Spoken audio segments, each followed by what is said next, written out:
ယောက်ထဲထွက်နေဖို့အစီအစဉ်ရှိတဲ့သူတွေမို့တစ်နှစ်လုံးတယောက်ထဲနေခဲ့တဲ့အတွေ့အကြုံလေးပြောပြမယ်ဗီဒီယိုအနည်းငယ်ရှေ့ပါမယ်တယောက်ထဲထွက်နေဖို့ဆိုရင်အမှအရန်ကြီးမားတဲ့ဆုံးဖြတ်ချက်တစ်ခုဆိုမို့ကောင်းကောင်းလေးကိုနားလေတယ်မိုးတို့ငယ်ငယ်တော့ဆိုရင်အမှ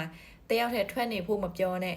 အိမ်ထဲမှာအခန်းထဲမှာတယောက်ထဲအိတ်ဖို့တော့မနေစဉ်းစားရတာပေါ့နော်မအိတ်ရဲဘူးအဆင်ပြေပါမလားနေရဲပါမလားကြောက်စရာကောင်းပါမလားအသွေးတွေအများကြီးပါပဲတယောက်ထဲထွက်နေကောင်းလားဆိုတော့ထွက်ဖို့စီစဉ်ရှိရင်ထွက်ကြည့်ပါအရန်ကိုကောင်းတဲ့အသွေးကြုံလေးရသွားပါလိမ့်မယ်တယောက်ထဲနေတော့ကိုကောင်းထဲမှာတခြားဘသူအကြောင်းမှမရှိဘူးဘာအရာမှမရှိဘူးပဲကိုလုံးမဲ့အရာကိုဖြစ်မဲ့အရာပဲကိုအဲ့လိုထက်ခါ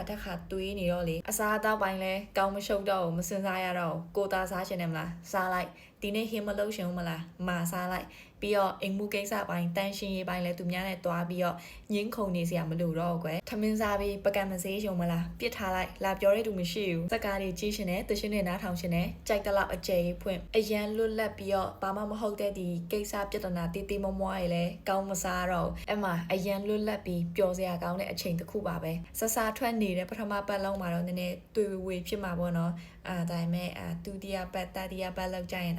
ပျော်ရွှင်မှုတွေငြိမ်းချမ်းမှုတွေခံစားရပါလိမ့်မယ်ဒါပေမဲ့တယောက်ထဲထွက်နေတဲ့အချိန်မှာဒီစီကန်းရဲ့ဝီရိယရဲ့ရှိကိုရှိမှရမယ်နော်မဟုတ်ရင်ထမင်းငတ်ပါလိမ့်မယ်အဲ့မှာတယောက်ထဲနေတော့ထားတဲ့ချိန်ဆိုရင်လည်းနိုးတဲ့သူမရှိဘူး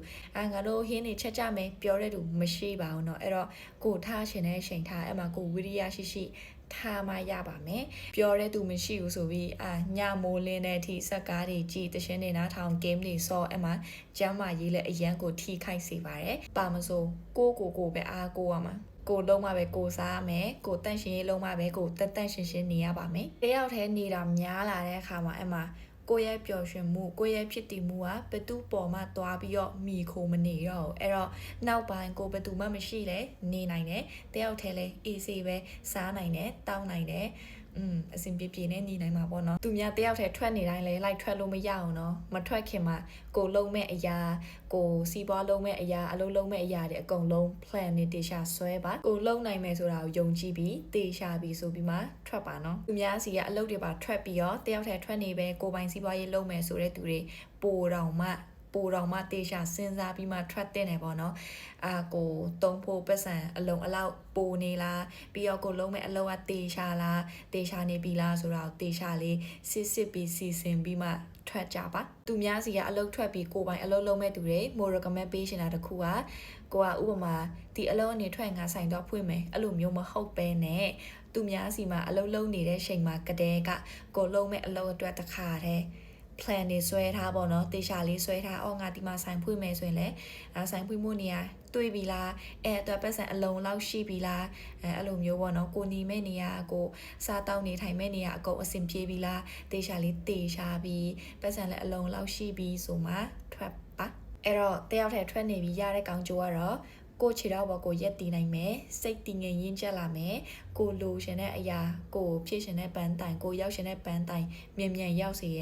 တယောက်ထဲနေတာဖြစ်တဲ့အတွက်ဟိုမှာကောင်းအေးလေးနဲ့ကိုလုံးမဲ့အလုပ်ပေါ်ပို့ပြီးတော့ focus ဖြစ်တာပေါ့နော်ကိုလုံးနိုင်မယ်လို့တာယုံကြည်နေမှာရဲတာထွက်ပြီးတော့နေကြည့်ပါအရာမဆိုပဲအလုံးမဆိုအစပိုင်းကတော့အကုန်ခတ်တာပဲဘယ်သူမှမွေးကြရတက်လာတာမှမဟုတ်တာဟုတ်တယ်မလားအဲ့တော့အစပိုင်းတော့အခက်ခဲရှိမှာပဲအဲ့ဒီခတ်တဲ့အရာကိုပဲလှုပ်ရင်နဲ့ကျင့်တာရသွားမယ်လွယ်သွားမယ်ပြောင်းလဲမှုတစ်ခုဖြစ်မှာမကြောက်ကြနဲ့အကယ်လို့ဒါကိုပါမမလုပ်ပဲနဲ့ဒီတိုင်းနေမယ်ဆိုရင်တော့ပါမဖြစ်မလာဘူးကိုတစ်ခုလှုပ်လိုက်ရင်အဲ့မှာမျော်လင့်စရာရှိသေးရပါတော့ကောင်းတာလည်းဖြစ်ရင်ဖြစ်မနိုင်မယ်မကောင်းတာလည်းဖြစ်ရင်ဖြစ်နိုင်မယ်ဒါပေမဲ့အနည်းဆုံးတော့ကိုလှုပ်ရှင်တာလှုပ်လိုက်ရတာပေါ့နော်မိုရိုနဲ့စင်ဘောက game ဆော့တဲ့အတိုင်းပါပဲရောက်တဲ့နေရာမှာနိုင်အောင်တာချပိုက်စားတယ်မလားစားလိုက်အိတ်ရှင်တယ်မလားအိတ်လိုက်သွားရှင်တယ်မလားသွားလိုက်ပတ်စံမရှိဘူးမလားအလုပ်ဒီလိုရိုးရှင်းလေးပါပဲဒီဗီဒီယိုတစ်လောက်ပါပဲ bye